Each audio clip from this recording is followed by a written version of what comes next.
केंद्र शासनाच्या चुकीच्या धोरणांचा फटका सहकारी साखर कारखानदारीला बसून कारखाने आर्थिक अडचणीत सापडलेत।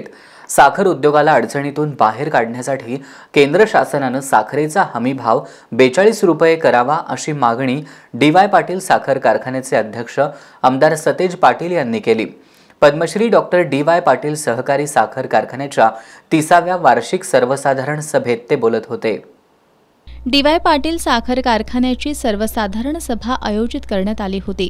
सभेच्या अध्यक्षस्थानी कारखान्याचे अध्यक्ष आमदार सतेज पाटील होते। सभेला संबोधित करताना आमदार पाटील यांनी शासनानं इथेनॉल निर्मितीला बंदी घातल्यानं सहकारी साखर कारखानदारीला फटका बसल्याचं सांगितलं। हंगामातील साखर उत्पादनाचे अंदाज चुकून उत्पादन जादा झालं, परिणामी साखरेचे दर पडून कारखाने आर्थिक अडचणीत सापडले। अडचणीतील सहकारी साखर उद्योग बाहेर काढण्यासाठी केंद्र शासनानं साखरेचा हमीभाव 42 रुपये करावा आणि साखर निर्यातीचं धोरण स्वीकारण्याची मागणी आमदार पाटील यांनी केली।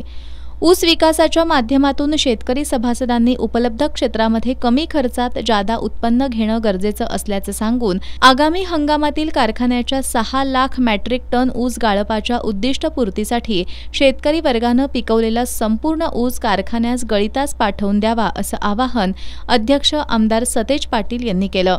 सभेपुढील सर्व विषयांना सभासदांनी एकमतानं मंजुरी दिली। कार्यकारी संचालक जयदीप पाटील यांनी विषय पत्रिकेचं वाचन केलं। यावेळी तालुक्यातील यशस्वी विद्यार्थ्यांचा सत्कार करण्यात आला।